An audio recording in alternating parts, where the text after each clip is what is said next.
আচ্ছা বন্ধুরা, তোমরা কে কে ঝাল ঝাল করে শুটকির কাঁচা ভর্তা খেতে পছন্দ করো? অবশ্যই কমেন্ট করে জানাবে।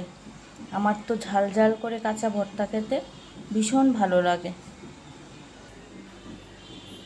এই যে তোমাদের সাথে কথা বলতে বলতে এখানে দেখো পেঁয়াজ কুচি করে নিয়েছি, আর তার সাথে কয়েক টুকরো রসুন নিয়ে নিয়েছি।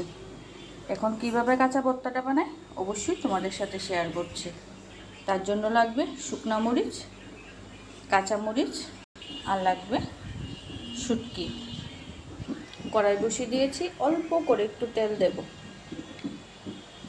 এই যে এখন তার মধ্যে পেঁয়াজ কুচি আর রসুনগুলো দিয়ে দেব। কে কে এইভাবে শুটকির ভর্তা করে খেয়েছো অবশ্যই কমেন্ট করে জানাবে। আর যদি না খেয়ে থাকো অবশ্যই এইভাবে একবার বানিয়ে খেয়ে দেখবে, ভীষণ টেস্টি লাগে।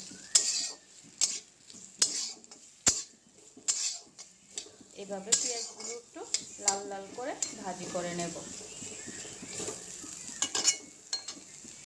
তার মধ্যে অল্প করে একটু লবণ দিয়ে দেব, তাহলে পেঁয়াজগুলো তাড়াতাড়ি মজে যাবে। এই দেখো পেঁয়াজগুলো কি সুন্দর লাল লাল করে ভাজি করে নিলাম। এখন নামিয়ে নেব। এরকম একটু মজে গেলেই হয়ে যাবে, যাতে পেঁয়াজ রসুনের একটু কাঁচা গন্ধটা চলে যায় এইভাবে। আর সবার প্রথমে বলি, আমার ভিডিওগুলি যদি ভালো লাগে অবশ্যই লাইক কমেন্ট শেয়ার করতে ভুলবে না। আর এরকম ভিডিও দেখতে চাইলে অবশ্যই ফলো করে সাবস্ক্রাইব করে পাশে থাকবে। দিয়ে দেব শুকনা মরিচ, কাঁচা মরিচ দিয়ে এগুলো ভালোভাবে একটু ভাজি করে নেব। বেশি ভাজি করতে হবে না, এরকমভাবে একটু ভাজি করলেই হবে। আর তোমরা কে কী রকম ভিডিও দেখতে চাও অবশ্যই কমেন্ট করে জানাবে। আমিও চেষ্টা করব তোমাদের কমেন্ট অনুযায়ী ভিডিও বানানোর। এই যে মরিচগুলো ভাজি হয়ে গেছে, নামিয়ে নেব।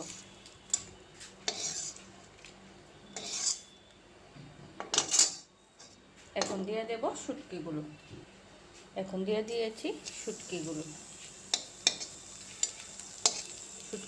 একটু তেলে নিতে লাগবে, নাহলে শুটকির কাঁচা গন্ধটা আসবে। একটু তেলে নিলেই হয়ে যাবে। এই দেখো কি সুন্দর শুটকিগুলো টালা হয়ে গেছে। এরকমভাবে একটু তেলে নিলেই হয়ে যাবে। এখন শুটকিগুলো নামিয়ে নেব।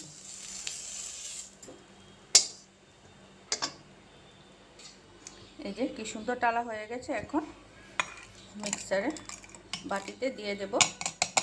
সব দিয়ে দিলাম। এই যে কি সুন্দর শুটকির কাঁচা ভর্তা নামিয়ে নিলাম। তার মধ্যে জল কিন্তু এক ফোঁটা জলও দেওয়া যাবে না। এই যে কি সুন্দর হয়েছে। এই গন্ধটা এত সুন্দর বেরিয়েছে, মনে হচ্ছে এখনই ভাত খেয়ে নিই। দুর্দান্ত টেস্টি একটি খাবার, ঝাল ঝাল লাল লাল কাঁচা শুটকির ভর্তা। কার কার খেতে ইচ্ছে হচ্ছে অবশ্যই চলে আসো। ভালো লাগলে লাইক কমেন্ট শেয়ার করে দেবে।